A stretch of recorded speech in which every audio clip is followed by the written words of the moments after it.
I drove my truck to the grocery store this morning. It is a 2004 Ford F-150 with rust eating away at the rear bumper. The engine makes a noise like a smoker coughing in the morning.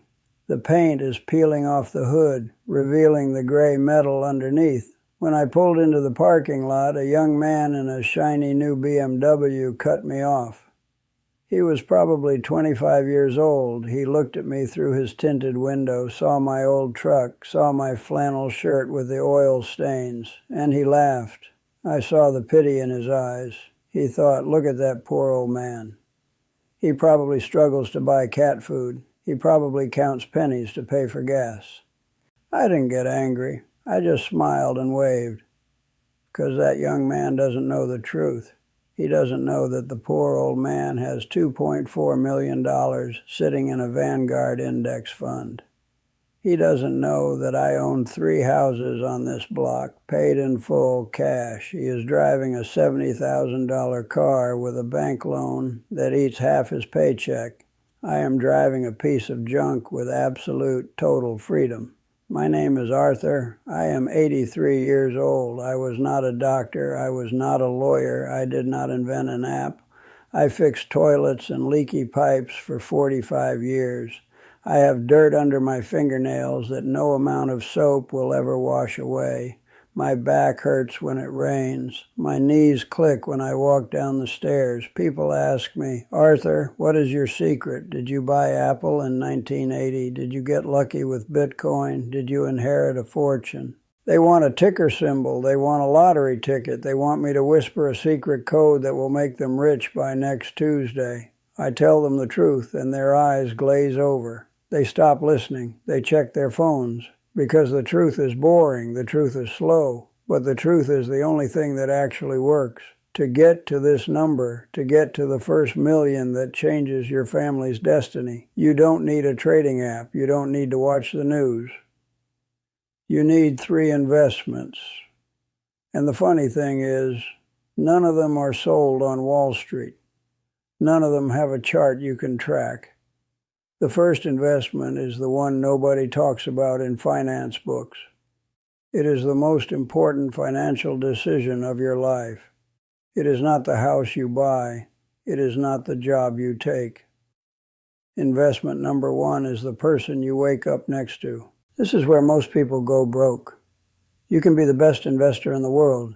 You can pick every stock perfectly. But if you marry the wrong person, you will finish your life with 0. I married Mary when I was 22. We didn't have a big wedding. We had a backyard barbecue with hot dogs and potato salad. Mary didn't care about keeping up with the Joneses. She didn't care about what the neighbors thought of our curtains. I remember when I was 30, all my friends were buying new cars. They were buying Mustangs and Camaros on credit. I felt the pressure. I wanted to look successful. I told Mary, I want a trade in the truck. I want something new. She took my hand. She looked me in the eye. And she said, Arthur, does the old one still run? Does it get you to work? Then why would we work for the bank? Let's put that money in the Freedom Fund. She called it the Freedom Fund, not the Retirement Fund, the Freedom Fund. If you marry someone who needs to impress strangers, you will be on a treadmill forever. If you marry someone who spends money to heal their emotional wounds, you will never build wealth. You will just build debt. I see young men today working 80 hours a week. They are exhausted. They are stressed. And half of their money goes to pay for a lifestyle they don't even enjoy, just to keep a partner happy who doesn't understand the value of a dollar. Divorce is the greatest destroyer of wealth in history. It cuts your net worth in half and doubles your expenses. Find a partner who is a teammate. Find someone who understands that peace is better than a Prada bag. Mary and I were a corporation of 2. We had one goal. We wanted to own our time. If you get this one investment wrong, no amount of crypto will save you. Investment number 2 is your boring skill. I look at the internet today and I'm confused. Everyone wants to be everything. They want to be influencers, then they want to be day traders, then they want to be drop shippers. They jump from one thing to another every 6 months chasing the easy money. I did one thing, I fixed pipes. Was it sexy? No. Did I smell like sewage some days? Yes. Did I have to crawl under houses with spiders and rats? Absolutely. But I showed up every single day. For 40 years, I became the guy you called when the basement was flooding at 3 in the morning on Christmas Eve. I invested in my reliability. I didn't try to be a genius. I just tried to be useful. There is dignity in labor. There is millions of dollars hidden in the dirty jobs that nobody wants to do anymore. While everyone is trying to get rich with artificial intelligence, toilets still get clogged, lights still go out, roofs still leak. The world needs people who can do things with their hands. Young people ask me what stock to buy. I tell them, buy a tool belt. Learn to weld, learn to fix an air conditioner, learn to paint. These are skills that the economy cannot erase. When the stock market crashed in 2008, bankers lost their jobs, but pipes still burst. I still had work.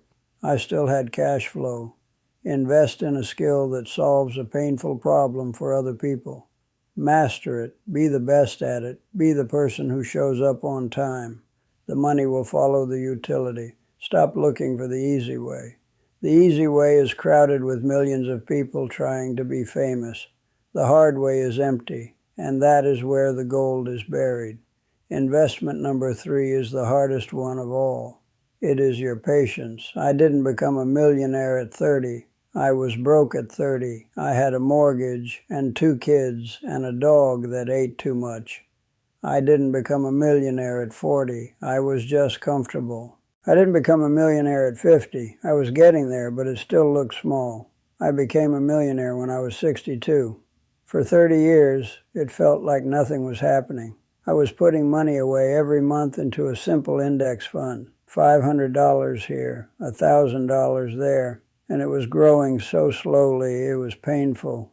It is like watching grass grow in the winter. You water it, you stare at it, and nothing happens. You want to touch it. You want to move it to something faster. You want to sell it and buy a boat. But then the magic happened. The snowball started to roll. Compound interest is not a math trick. It is a reward for patience. It is the universe paying you for waiting. The first $100,000 took me 10 years to save. It was a grind. It was hard. We ate a lot of pasta. We didn't go to Disney World. The second $100,000 took me 5 years. The last $1 million took me 5 years. The money I saved when I was 25 is now paying for my groceries. The money I saved when I was 30 is paying for my property taxes. The world today is addicted to speed. You want the body in 2 weeks. You want the fortune in 6 months. You want the viral video. You look at social media and see kids with Lamborghinis and you feel like a failure. You are not a failure. You are just early in the process. Real wealth is built in the quiet. It is built in the boring Tuesday afternoons when you decide to cook at home instead of ordering Uber Eats. It is built when you keep your old iPhone for 1 more year because the old one still works fine. It is built when you drive the rusty Ford so you can buy your freedom. I look at that young man in the BMW again. He is speeding out of the parking lot. He is rushing to a red light. He is stressed. He is probably worried about his car payment. He is a slave to his things. I'm moving slow in my old truck. I drive under the speed limit. I listen to the radio. I'm going home to a house that has no mortgage. I'm going to eat a sandwich with Mary. We are going to sit on the porch and watch the sun go down. I don't have to work tomorrow. I don't have to answer a boss. I don't have to worry about the price of gas. That, my friends, is what a rich life looks like. It's not about the flash. It's about the peace. Don't let the internet fool you. You don't need to be lucky. You don't need to be a genius. You need a good partner who shares your vision. You need a useful skill that serves your community. And you need the guts to wait while everyone else is running. I am Arthur, and I am telling you the view from the finish line is worth the wait. Stay patient.